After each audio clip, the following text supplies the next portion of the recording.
Bless the Lord, O my soul, and all that is within me, bless his holy name. Hi. Thanks for tuning in to Armor of God again, and as always, thank you so much for taking the time to be here with us, and hopefully all of you will find this video edifying. Well, we have just released a video warning people about these spirit boards, and if there's one thing I know about supply and demand, if there's no demand for it, the manufacturers would not be manufacturing them, would they? I mean, if there are no market for these spirit boards, then it does not make business sense for the company to be releasing products like this. And so I thought it's a good idea to share something that was shared by a former psychic who was raised Catholic, but along the way, she was doing all sorts of psychic stuff. And since I said in the last video that I wanted to bring more awareness to the danger of the occult, I think it's a good idea to share what she's saying here, and as a former New Age practitioner, she's also confirming a lot of what Father Daniel Rehill said about Taylor Swift as well before.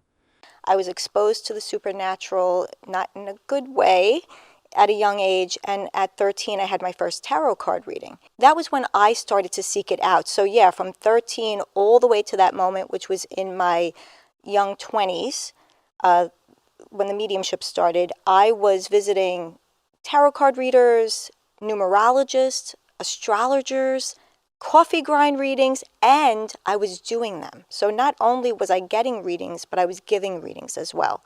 Again, it's important to mention that when you practice divination, you are communicating with demons. You are not communicating with dead people. So these demons were multiplying in my life with every reading. It breaks my heart. Every reading that I did, and it's no surprise to me that it got to the point of when they started to visit me to give me information to deceive. I was deceived and deceiving other people.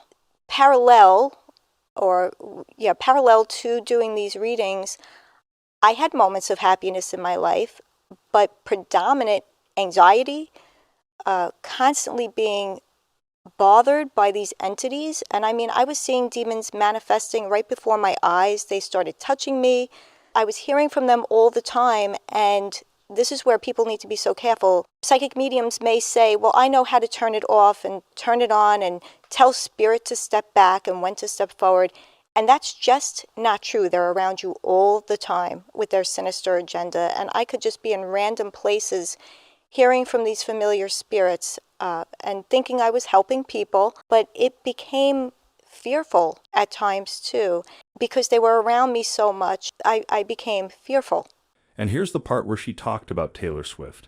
I'm happy to actually speak about it. I'm very passionate on this topic. And of course, we're seeing it not only with Taylor Swift, Beyonce, Madonna is such a repeat offender, Lady Gaga, but Taylor Swift presents as this Christian-looking, innocent girl years ago, and then you see the darkness boldly, blatantly, when people are already Swifties. They're already hooked. Her music boldly promotes New Age ideologies and concepts. Karma, the invisible string theory. You already had me at that part, right? So there's an invisible string wrapped around your thumb, your pinky, whatever. And there's one wrapped around somebody else's thumb or pinky that you've crossed paths with at some point in your life. And because of that, okay, you are really, maybe that's your, here we go, shift into another New Age, because that's how the New Age works. One equals another one equals another one. Twin flame, soulmate, that must be your soulmate or your twin flame. It doesn't matter if you're married. That's okay. You don't want to let this chance pass you by. You want to go for this invisible string. We crossed paths. We met at the grocery store 7 years ago, and again at the 7-Eleven. Wow, this must be, I mean, I'm really but the idea is that, once again, that you have this energetic soulmate, twin flame, which are all lies and doctrines of demons. And she pushes these all out in her music. And then what happens? Then you have it go viral. But back to Taylor, who really is a serial dater and then is telling us about these relationships and dropping demonic symbols. I'm sorry, I'm going to say it, at the Super Bowl with, well, I shouldn't say that she did it. I'm sorry. Her friend did it. Forgive me. However, we are seeing her doing witchcraft on the stage, and people have a way of justifying it, making excuses for it. That's just choreography. just like we're seeing at the Olympics, what they did at the Olympics. Because I happen to know some Christian ladies that are calling themselves Swifties, letting their young girls listen. And when she promotes, I hate to belabor the point, but when she promotes anti-Christian, you can listen to. I listen to secular music, I do from time to time, but I would be very discerning and very careful when you have, having sexual immorality in it, feeding this false Jesus communion, and it's just very sad and painting Christians as hillbillies that don't know how to spell.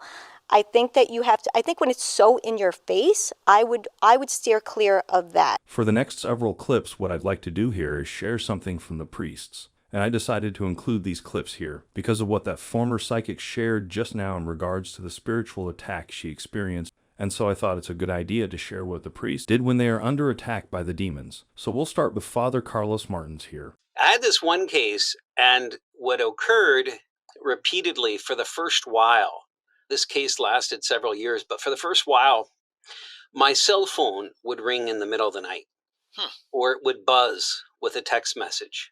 But the number was a nonsensical number, or a number that from an area code that just didn't exist, or it was suppressed, 23 years ago. And the text messages would say nasty, horrific things. Leave her the F alone, she's ours, we're going to break your legs, or some other kind of threat. So I would block the number, and it just wouldn't phase it.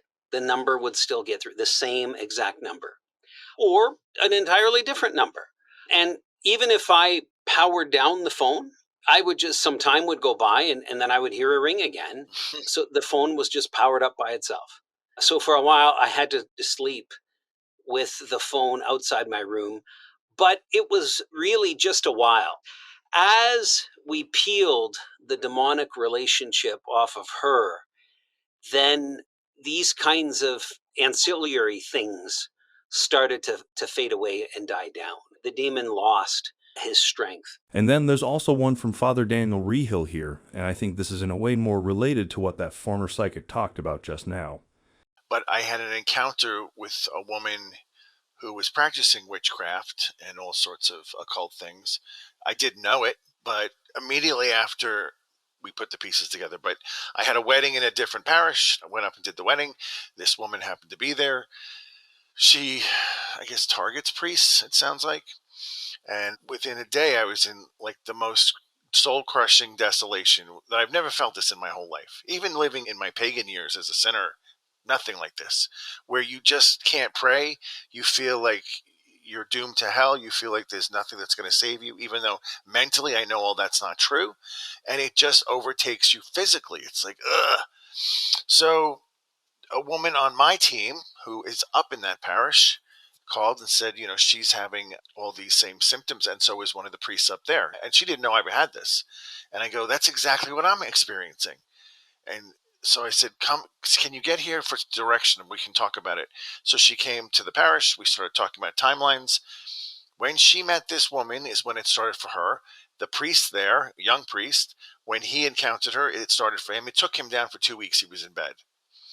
And then the day it started with me was when I was at the wedding. And so I just said, well, we're going to stop right now. We're going to pray. We're going to ask God. First of all, we forgive her for this, whatever she's done.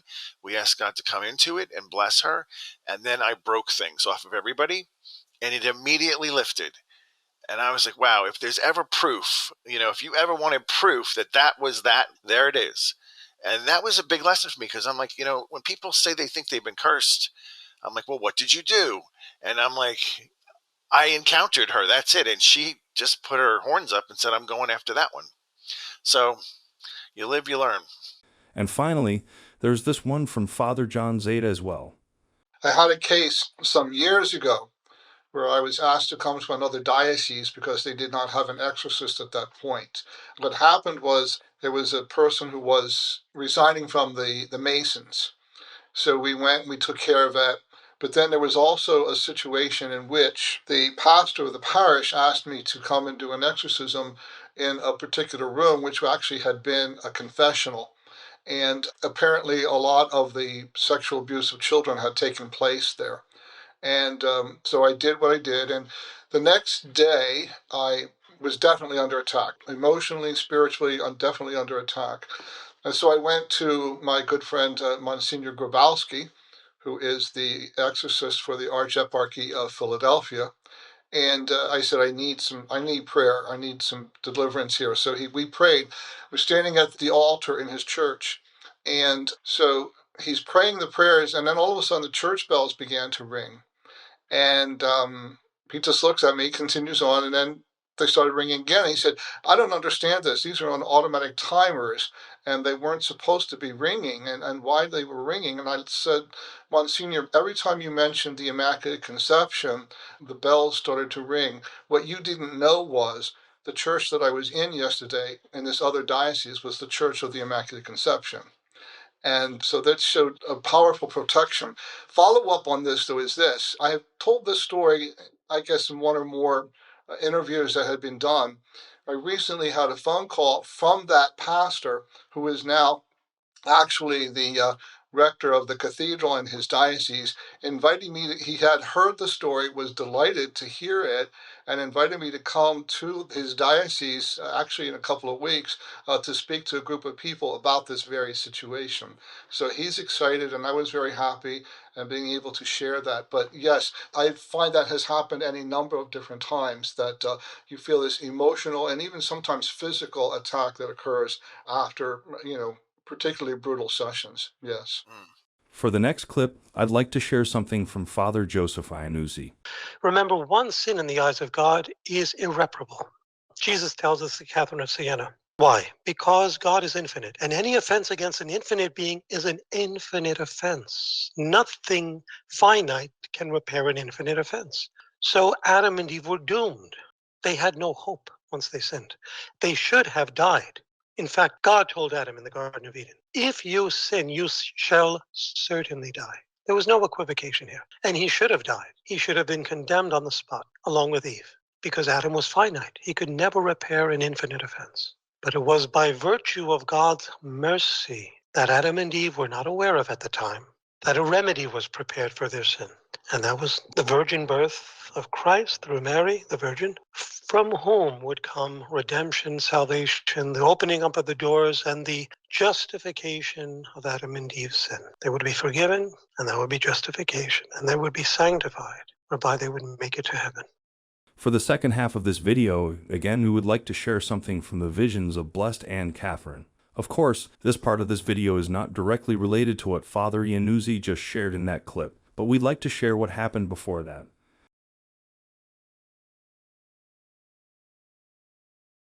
After the fall of man, God made known to the angels his plan for the restoration of the human race. I saw the throne of God. I saw the most holy Trinity and a movement in the divine persons. I saw the 9 choirs of angels and God announcing to them the way by which he would restore the fallen race. I saw the inexpressible joy and jubilation of the angels at the announcement. I saw Adam's glittering rock of precious stones arise before the throne of God, as if borne up by angels. It had steps cut in it, it increased in size, it became a throne, a tower, and it extended on all sides until it embraced all things. I saw the 9 choirs of angels around it, and above the angels in heaven I saw the image of the Virgin. It was not Mary in time, it was Mary in eternity, Mary in God. The Virgin entered the tower, which opened to receive her, and she appeared to become one with it. Then I saw, issuing from the most holy Trinity, an apparition, which likewise went into the tower. Among the angels I noticed a kind of ostensorium at which all were working. It was in shape like a tower, and on it were all kinds of mysterious carving. Near it on either side stood 2 figures, their joined hands embracing it. At every instant it became larger and more magnificent. I saw something from God passing through the angelic choirs and going into the ostensorium. It was a shining, holy thing, and it became more clearly defined the nearer it drew to the ostensorium. It appeared to me to be the germ of the divine blessing for a pure offspring which had been given to Adam, but withdrawn when he was on the point of hearkening to Eve and consenting to eat the forbidden fruit. It was the blessing that was again bestowed upon Abraham, withdrawn from Jacob, by Moses deposited in the Ark of the Covenant, and lastly received by the father of Mary, in order that Mary might be as pure and stainless in her conception as was Eve upon coming forth from the side of the sleeping Adam. The ostensorium, likewise, went into the tower. I saw, too, a chalice prepared by the angels. It was of the same shape as that used at the Last Supper, and it also went into the tower. To the right of the tower I saw, as if on the edge of a golden cloud, grapevines and wheat intertwining like the fingers of clasped hands.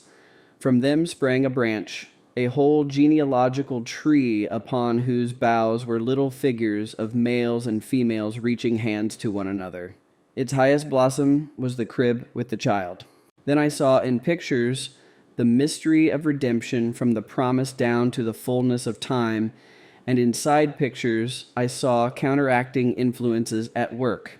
At last, over the shining rock, I saw a large and magnificent church. It was the one holy Catholic Church, which bears living in itself the salvation of the whole world. The connection of these pictures, one with another, and their transition from one to another was wonderful. Even what was evil and opposed to the end in view, even what was rejected by the angels as unfit, was made subservient to the development of redemption.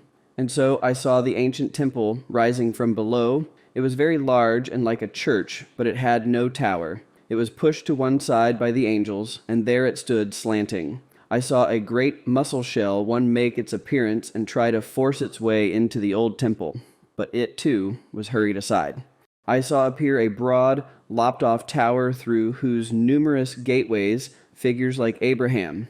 At last I saw a vision on earth such as God had shown to Adam, that a virgin would arise and restore to him the salvation he had forfeited. Adam knew not when it would take place, and I saw his deep sadness because Eve bore him only sons. But at last she had a daughter. I saw Noah and his sacrifice at the time in which he received from God the blessing.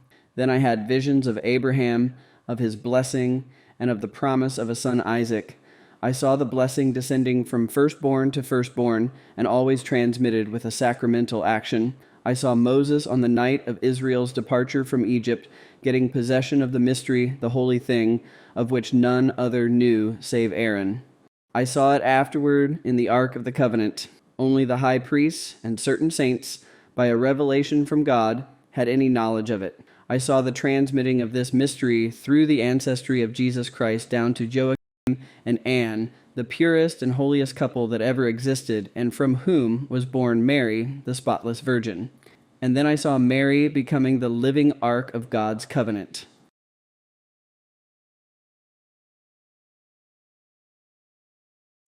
And now, before we get to the end of this video, here's another one from Father Joseph Iannuzzi again. You see, evil cohabitates with good. And Paul alluded to this in his 5th chapter to the Romans. And this evil that cohabitates with good does not have anything on the good that comes from God. Remember, never lose sight of the fact that there is only one creator, period, and that is God. And there is only one leader of all evil, and that is an angelic person by the name of formerly Lucifer, now the devil or Satan or the dragon or the ancient serpent. He goes by various names since he fell from above. And all of us answer to one of these two, the creator, who is God and all good, or the creature, Lucifer, who is all evil and is a created being of an all good God. The reason why God created Lucifer, knowing he would defect from him, is the same reason why he created Adam and Eve, knowing that they would defect from him.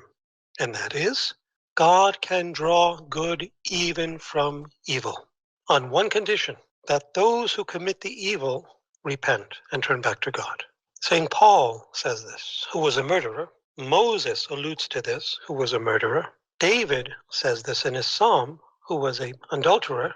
St. Augustine says this, who was an adulterer, and St. Francis says this, who was also a philanderer. So we have many saints in the church who converted, as well as St. Magdalene, let us not forget her, from a promiscuous or evil or criminal way of life and turned out to be the greatest saints in the church. You know, some people include in this list the betrayal of Peter.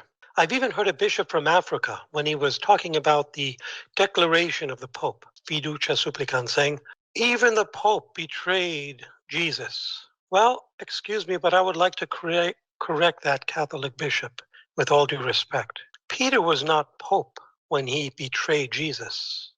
The papacy was not given to Peter before the Last Supper and before the resurrection. Yes, Peter betrayed Jesus after the Last Supper, but before the resurrection. The Petrine powers were prophesied by our Lord in Matthew 16 before the Last Supper, before the sacraments of priesthood were given to Peter, and therefore before the Petrine office was given to Peter, Jesus prophesied that on this rock I will build my church. This is way before the Last Supper, okay? But then at the shore, remember that scene? Jesus asks Peter 3 times, do you love me? Why? To forgive him for the 3 denials, the triple denial. And in so doing, bestow upon him the office of the papacy. That occurred after the resurrection. So Peter was not Pope when he betrayed Jesus. Let me get that straight. I just want to make that clear. Some people have this erroneous notion that the Pope, since Peter betrayed Jesus, so all popes can betray. No, Peter was not Pope yet. I'm not saying that every pope is a saint, but what I'm saying is that we should not use that example because it's an inaccurate one. Remember, Christ was the head of the church while he was on earth. Peter could not be the head of the church with Christ being the head of the church at the same time. Peter was given this authority as head only after Christ was crucified and died and resurrected. Then he reappeared. And he restored to all of them their faith when he walked through the cenacle doors and gave them, through the breath of the Holy Spirit, mercy. And then he conferred upon them the powers of forgiveness. Remember, whatever sins you declare loose will be declared loose. Whatever you declare bound will remain bound. This was after the resurrection. Same with the papacy. Well then, that will be all for the video this time. And as always, thank you so much for taking the time to be here with us. And hopefully all of you have learned a lot from this video. Just remember that if there's any suggestion or feedback, please let us know in the comments below. Anyway, if you like what we do and you'd like to support us, I left a link to our PayPal donation in the description box below, and from the bottom of my heart, thank you so much for your continuous support, contributions, and prayers. And until the next one, thanks again for watching and may God bless you.